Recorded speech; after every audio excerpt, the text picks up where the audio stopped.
I'm so excited because we're going to do this again. I've never read this story ever before, and it was suggested to me by one of you guys. The Fisherman and His Wife. This is Grimm's Fairy Tales. I know it's backwards because of the camera, but it's very, very old. It was from, this publication was from the 1930s. I had to research that to find out because it doesn't have a publication date, but the front cover and the wear and tear and all the rest of it, definitely from the 1930s. So it's exciting. And the reason I like it is, first of all, it's history, basically, because you can tell a lot about people by the stories that they write and the messages that the stories are intending to convey. Oh my gosh, I forgot to welcome you. Welcome to Far From Eden. I'm very excited to read this. And like I almost forgot to welcome you to the channel. Please hit like if you like the video and subscribe to the channel if you haven't already, if you like the content. I always forget to say that too. So anyway, Grimm's Fairy Tales. Basically, it's history. The Brothers Grimm went through Europe and collected different stories that had been told for a very long time. And this is a compilation of that. Now, what's interesting is that, especially lately, everybody wants to say that, oh, Disney's going woke now, Disney's going woke now, and, you know, changing these stories that we know and love. And it's like, you guys, those stories were already changed. And I don't think most people know about that, especially women. Like, I don't think they know. Only reason I knew is because my parents told me, oh, yeah, no, the original Cinderella was very different.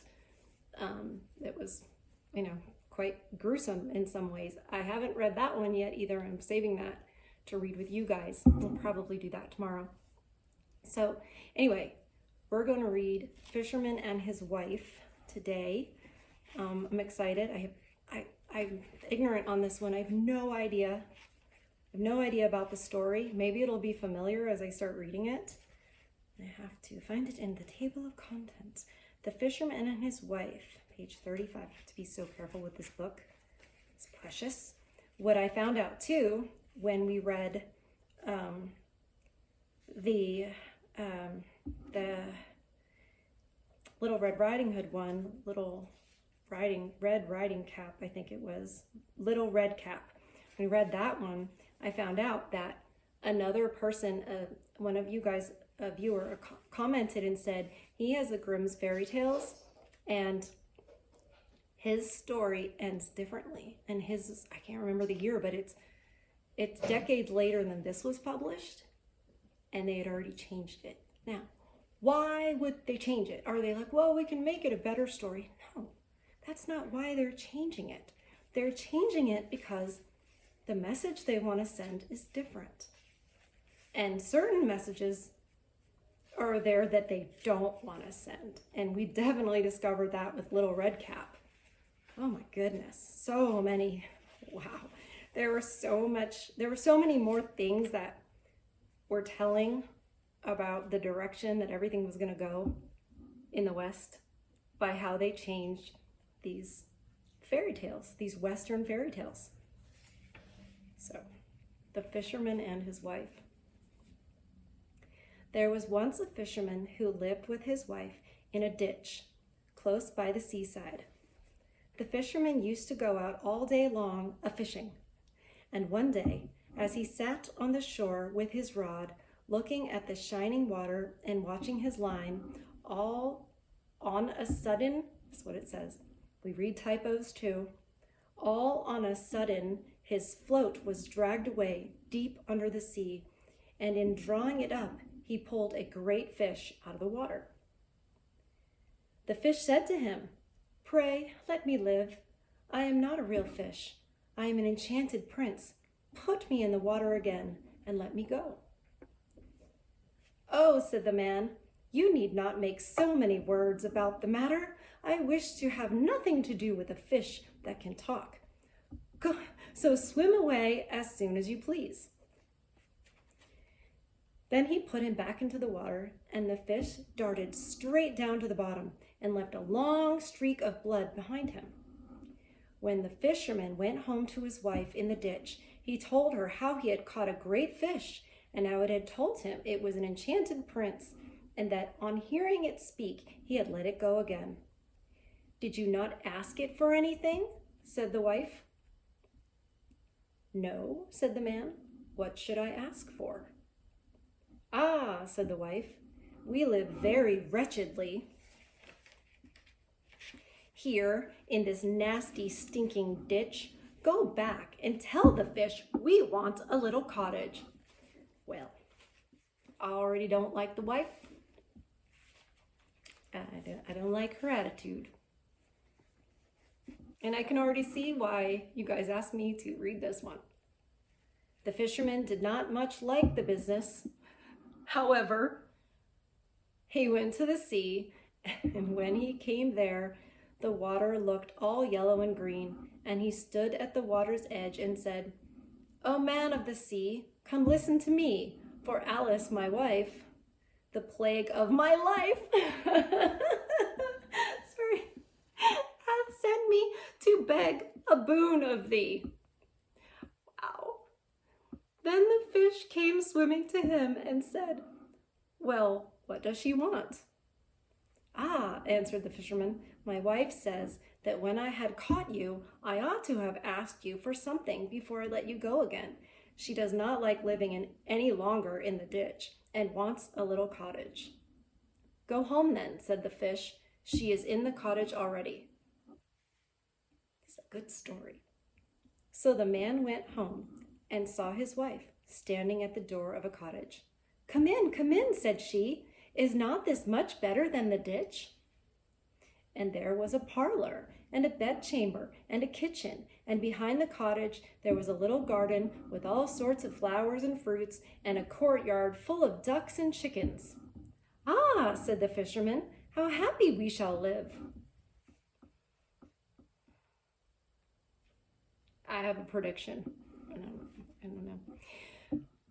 "We shall try to do so at least," said his wife. Everything went right for a week or two, and then Dame Alice said, "Husband, there is not room enough in this cottage. The courtyard and garden are a great deal too small. I should like to have a large stone castle to live in. So go to the fish again and tell him to give us a castle." "Wife," said the fisherman, I don't like to go to him again, for perhaps he will be angry. We ought to be content with the cottage." "Nonsense," said the wife. "He will do it very willingly. Go along and try." This poor man. Y'all are probably like, "Oh yeah, I think I was married to her too." The fisherman went, but his heart was very heavy. And when he came to the sea, it looked blue and gloomy. Though it was quite calm, he went close to it and said, "O man of the sea, come listen to me, for Alice, my wife, the plague of my life, hath sent me to beg a boon of thee." "Well, what does she want now?" said the fish. "Ah," said the man very sorrowfully. Said the man very sorrowfully. "My wife wants to live in a stone castle." "Go home then," said the fish. "She is standing at the door of it already." So away went the fisherman and found his wife standing before a giant castle. "See," said she, "is not this grand?" Look, nothing pleases her. She was better off in the ditch. She should have been in the ditch. Nothing. You give an inch, she takes a mile, right? And she sends the husband out, just making these demands. He doesn't want to do it, and clearly he doesn't want to stand up to her. Why doesn't he want to stand up to her? How are we simping this early? I don't know. With that, they went into the castle together and found a great many servants there. Oh wow, they got servants? She didn't ask for them. I guess it was like wow. And the rooms all richly furnished and full of golden chairs and tables. And behind the castle was a garden and a wood half a mile long. Wow, this fish really gave her all the bells and whistles with it.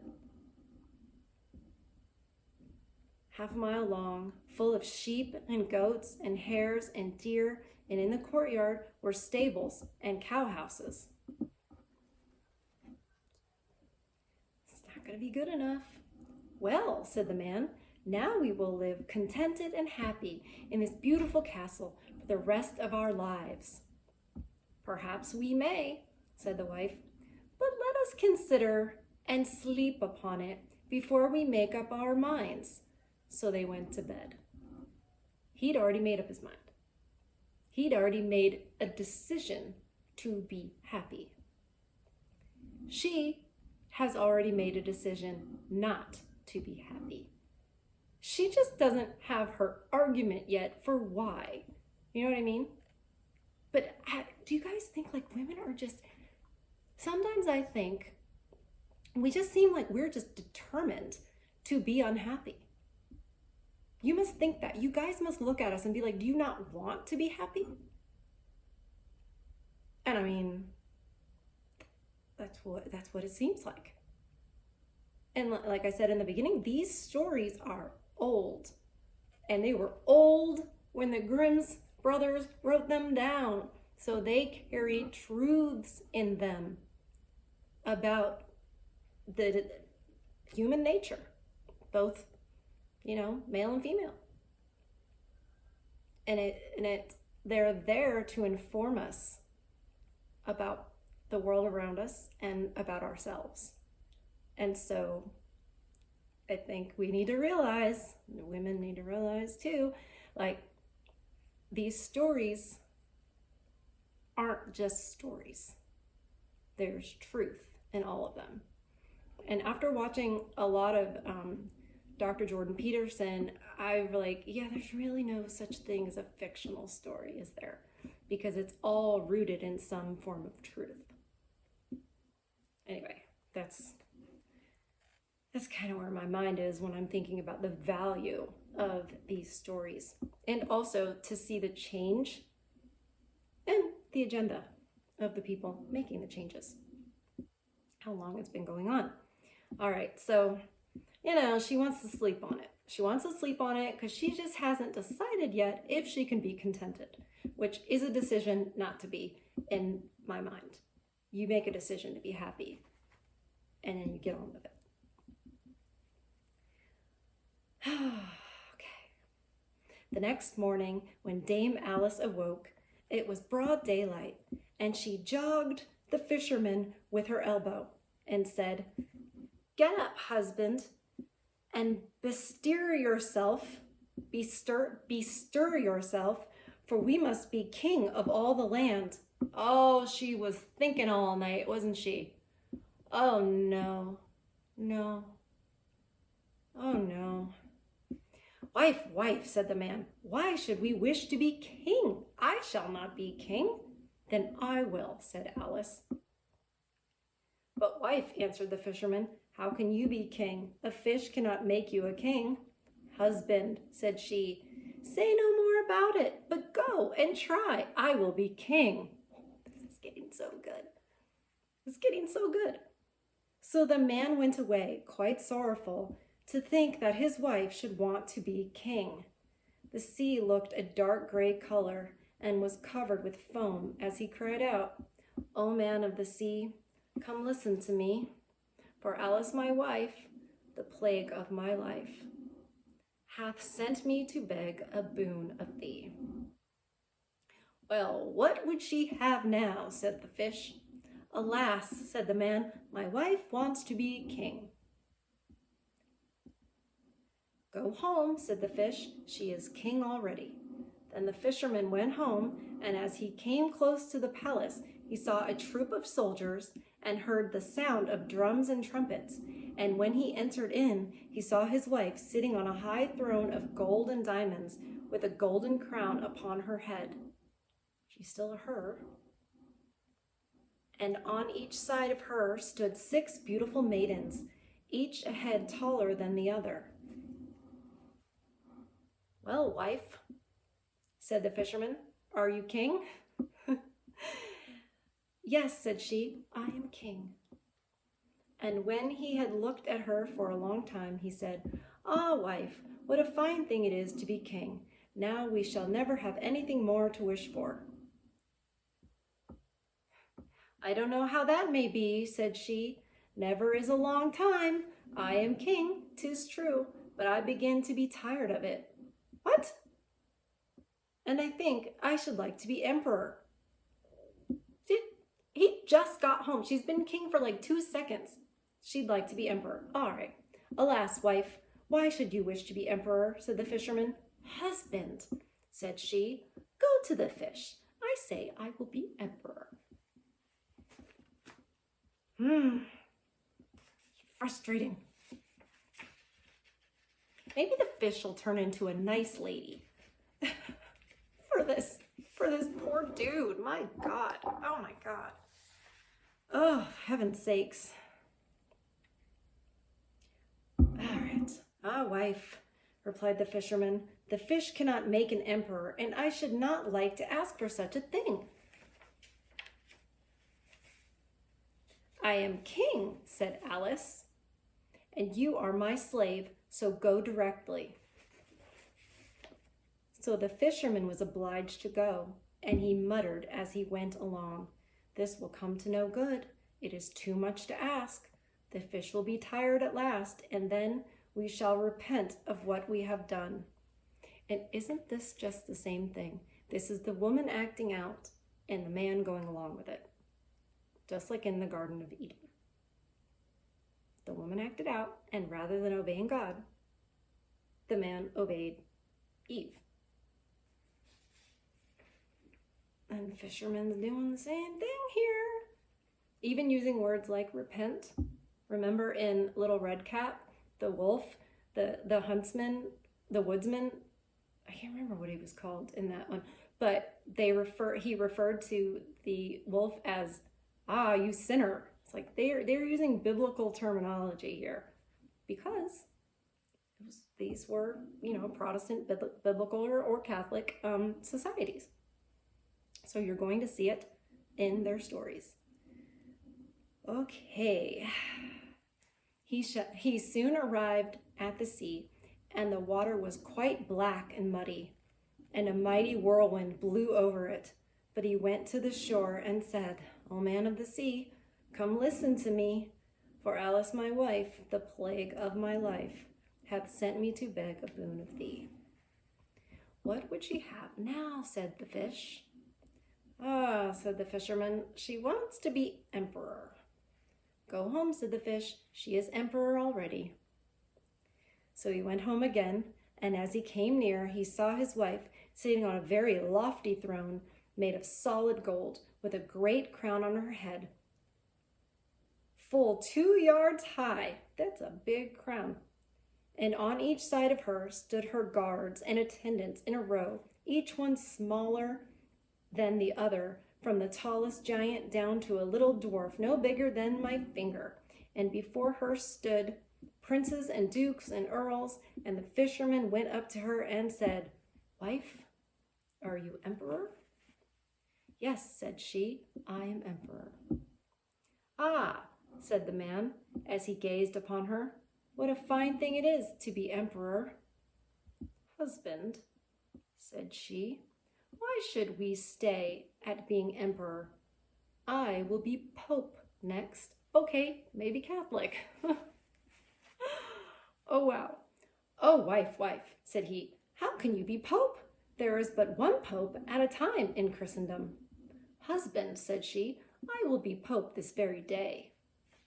Man, she's awful. But, replied the husband, the fish cannot make you pope. What nonsense, said she. If he can make an emperor, he can make a pope. Go and try him. So the fisherman went, but when he came to the shore, the wind was raging, and the sea was tossed up and down like boiling water. And the ships were in the greatest distress, and danced upon the waves most fearfully. In the middle of the day there was a little blue, but towards the south it was all red, as if a dreadful storm was rising. At this the fisherman was terribly frightened, and trembled, so that his knees knocked together. But he went to the shore and said, O man of the sea, come listen to me, for Alice my wife, the plague of my life, hath sent me to beg a boon of thee. What does she want now? Said the fish. Ah, said the fisherman, my wife wants to be Pope. Go home, said the fish, she is Pope already. When the fisherman went home and found his wife sitting on a throne that was 2 miles high, and she had 3 great crowns on her head, and around stood all the pomp and power of the church, and on each side were rows of burning lights of all sizes, and greatest as high as the highest and biggest tower in the world, and the least no larger than a small rushlight. Wife, said the fisherman as he looked at all this grandeur, are you the Pope? Yes, said she, I am Pope. Well, wife, replied he, it is a grand thing to be Pope, and now you must be content, for you can be nothing greater. I will consider of that, said the wife. Then they went to bed, but Dame Alice could not sleep all night for thinking what she should be next. At last morning came, and the sun rose. Ha! Thought she, as she looked at it through the window, cannot I prevent the sun rising? At this she was very angry. And she wakened her husband and said, Husband, go to the fish and tell him I want to be Lord of the sun and moon. Well, I mean, there was another entity that wanted to be like God, and that was Lucifer. The fisherman was half asleep, but the thought frightened him so much that he started and fell out of bed. Alas, wife, said he, cannot you be content to be Pope? No, said she, I am very uneasy and cannot bear to see the sun and moon rise without my leave. Go to the fish directly. Then the man went trembling for fear, and as he was going down to the shore, a dreadful storm arose, so that the trees and the rocks shook, and the heaven became black, and the lightning played, and the thunder rolled, and you might have seen in the sea great black waves like fountains with a white crown of foam upon them. And the fisherman said, O man of the sea, come listen to me, for Alice, my wife, the plague of my life, hath sent me to beg a boon of thee. What does she want now? Said the fish. Ah, said he, she wants to be Lord of the sun and moon. Go home, said the fish, to your ditch again. And there they live to this very day. That is good. That's good. But I want more. I want more. I want consequences for Alice. I want to know Alice's face when she went from Pope to all of that. But nothing was ever good enough. They don't need more, you know? They don't need... That's the thing about Grimm's fairy tales. They're not concerned with it being a story that people feel good about after they're finished with it. They are not concerned with, you know, being politically correct. Like, there wasn't such a thing. The thing that was correct was pointing out sin, really, and showing where the consequences lead. And I think this is, you saw it in Little Red Cap too. This woman could never be happy. And the man certainly learned. He already knew this though, didn't he? He already knew this about his wife. Look how he talked about her. The plague of my life. Did he file for divorce? No, he didn't. Did he ever say a sharp word to her? Did he ever even tell her no? Now, he should have. That would have been the loving thing to do. But at some point, men just started, well, obviously in the garden, Adam was listening to Eve and doing what she wanted, you know. But there was every generation through all time, and every single type of person, type of people, nation, civilization, anyone that progressed, progress is not a good term, anyone that advanced as a civilization had women in the role of women and men in the role of men, and operated as such. They followed a natural order created by God. When we started to really go off the rails was when industrialization happened, and we created a sort of fake world where women can just, you know, get by because we have grocery stores and cars and things like that, and houses already made. We don't have to go out there and like build a shelter and repair it ourselves and hunt for food and protect ourselves. We have police, and, you know, we even have firemen if it catches on fire. So it gives like a false reality, because that's not really reality. But back then, and when the Grimm brothers were collecting these stories, they lived in a more real world. And up until that point, all the men knew what their wives were. And there were only certain men, like the fisherman here, who would think, I should give her whatever she asks for. This is a tale warning of that. It's warning of so much. I'm gonna think of stuff after this. All right, that would be Lola. Don't forget to like the video if you're enjoying it. Subscribe to the channel if you don't mind. I am working on building the Rumble channel, because I know a lot of you are like, I will not support YouTube. Totally get it. I understand. Yeah, I didn't know what Rumble was when I started this in 2020. I don't even think Rumble was a thing. But yeah, you can't obey, you shouldn't obey your wife. You can't trust her to know what's best for both of you. And you can't think that it's ever going to be enough. What other things did we learn from this? Oh my gosh, there's so much. You guys are gonna tell me in the comments. It's so good. What a great story. What a great story.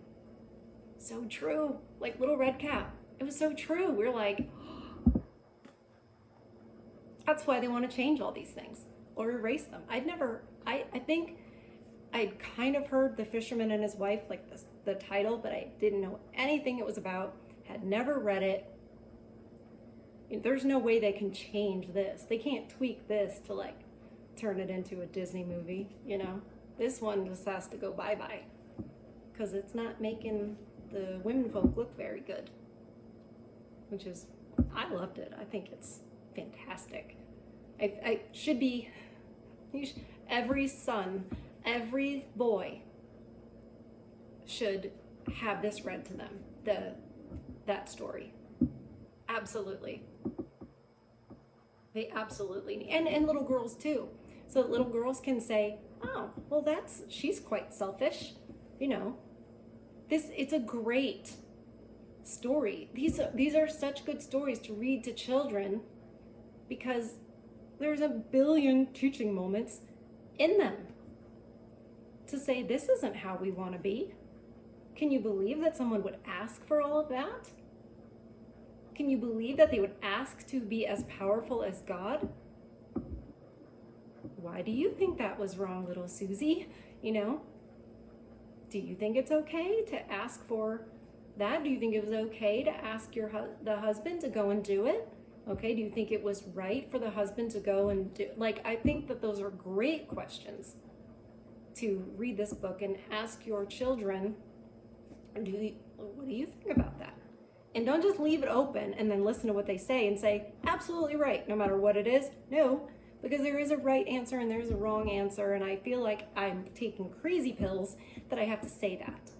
But in this day and age, in the public school system, we're almost to the point where there is no wrong answer. As long as you try. No. But when you try to erase all hierarchy and placements, you know, then that's fine. You solve, you solve for X, and whatever that is your truth. I mean, we're getting there. We're getting there. Like, they can pretty much argue facts. The children can. Because apparently in public schools, the facts do care about your feelings. Your feelings are the facts. And so we need to get back to things like this, stories like this, because this is where the truth is hidden, in old books like this. And the newer publications, I bet you, if you guys have newer publications, I wonder if The Fisherman and His Wife is even in there. And if it is, I wonder if it's different. And if so, how? They don't want to make the lady folk look bad. But I'm like, if they're not all like that and it's just this one particular chick, why would you care? Oh, they care all right. And they wanna lie. They wanna lie to us and keep moving everything to the left. Everything to the left. Wow, this is such a great treasure. What a treasure this is. Anyway, thank you guys. That was really interesting. I'm so disciplined not to read these stories without y'all because I want to know what they're like. But then I'm afraid, like, I'm going to read one and it's going to be really, really good. If I do that and it's really good, I will make a video of it and read it with you guys. But it's great when it's a brand new, it's brand new to me. And all of these things are just completely off the cuff. But the problem is, like, I'm going to miss things and forget to say it later. So thanks for joining me on this. That was fun. And I will see you guys on the next one. Might have to, I'm not sure. Anyway, take care of yourselves. Do something that feeds your soul. That's for you. And don't be so hard on yourself all the time, because you men are always blaming yourselves and taking almost too much accountability. So I want you to be careful with that. I love you guys, and I'll see you on the next one. Bye.